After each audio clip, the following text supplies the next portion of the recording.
বিভিন্ন দাবিতে ময়নাগুড়ি বিডিও অফিসে যৌথ ডেপুটেশন দিল সিপিএম ছাত্র যুব মহিলা সংগঠন। ময়নাগুড়ির বিভিন্ন স্কুলে ভর্তির জন্য অতিরিক্ত ফি ফেরত দেওয়ার দাবিতে, বেকার যুবকের কর্মসংস্থানের দাবিতে, ময়নাগুড়ির স্বাস্থ্য ব্যবস্থার পরিকাঠামোগত উন্নয়নের দাবিতে, ময়নাগুড়িতে নারী নিরাপত্তা সুনিশ্চিত করতে ময়নাগুড়ি বিডিও অফিসে ডেপুটেশন দিল এসএফআই, ডিওয়াইএফআই ও সারা ভারত গণতান্ত্রিক মহিলা সমিতি। এদিন শহরে একটি মিছিল করে তারা বিডিও অফিসের সামনে পৌঁছায়। এরপর সেখানে পৌঁছাতেই পুলিশ বিডিও অফিসের সামনের গেট বন্ধ করে দেয় এবং সংগঠনের সদস্যরা জোরপূর্বক গেট খুলে ভেতরে প্রবেশ করে চলে। এরপর সংগঠনের একটি প্রতিনিধি দল তাদের দাবিপত্রটি বিডিওর কাছে তুলে দেন। এদিন সেখানে উপস্থিত ছিলেন এসএফআই জেলা সম্পাদক অরিন্দম ঘোষ, মহিলা সমিতি সম্পাদক রীনা সরকার, মহিলা নেতৃত্ব মমতা রায়, ডিওয়াইএফআই রাজ্য কমিটির সদস্য কমরেড প্রদীপ দে, ডিওয়াইএফআই জেলা সম্পাদক শুভায়ু পাল, সভাপতি অর্পণ পাল, যুবনেতা দেবরাজ বর্মন, বেদব্রত ঘোষ।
ব্যারিকেড দিয়ে আমাদের আটকানো যাবে না।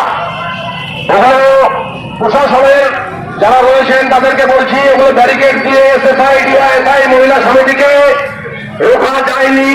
2011 পর থেকে 2025 সাল 14 বছর স্পর্ধার সাথে আমরা এসএফআই, ডিওয়াইএফআই মহিলা সমিতি আমরা ঘোষণা করছি। কি কারণে আপনাদের এই ডেপুটেশন? আমরা ময়নাগুড়ির এসএফআই, ডিওয়াইএফআই মহিলা সমিতির পক্ষ থেকে বিডিও সাহেবের কাছে এসেছি। ময়নাগুড়ির মানুষের সাম্প্রতিক সময়ের কিছু জনজীবনের সমস্যা এবং এই যে অংশ ছাত্র যুবক মহিলা অংশের যারা রয়েছে ময়নাগুড়ি, তাদের যে সমস্যা, সেই সমস্যাগুলোকে নিয়ে বিডিও সাহেবের কাছে আমরা দাবিপত্র পেশ করতে এসেছি আমাদের সংগঠনের পক্ষ থেকে।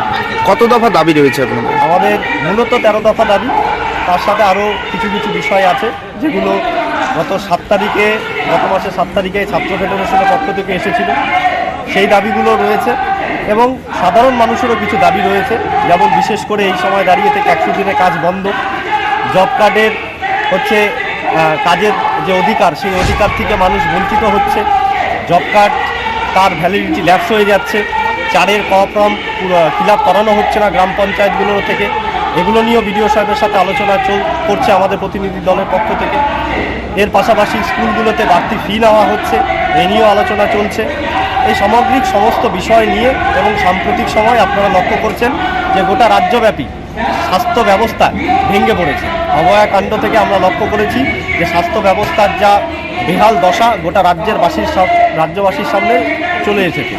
এবং জাল স্যালাইন কাণ্ড আমাদের জেলাতেও এই একটা ঘটনা সামনে এসেছে, গোটা রাজ্যেই চলছে জাল স্যালাইন নিয়ে। এই সমস্ত বিষয় নিয়ে আমরা বিডিও সাহেবের কাছে এসেছি আজকে।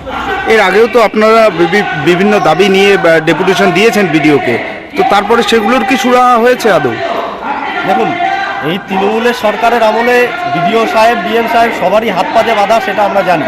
কিন্তু আমরা তাদের কাছে বারংবার একটা কথাই যে তাদের থেকে যতটুকু সম্ভব এই দাবিগুলো পূরণ করবার ক্ষেত্রে, কারণ এই দাবিগুলো তো শুধুমাত্র এসএফআই, ডিওয়াইএফআই বা মহিলা সমিতি যারা করে তাদের দাবি না, গোটা ময়নাগুড়ির উন্নয়ন এর সাথে যুক্ত রয়েছে, গোটা ময়নাগুড়িবাসীর এর সাথে যুক্ত রয়েছে।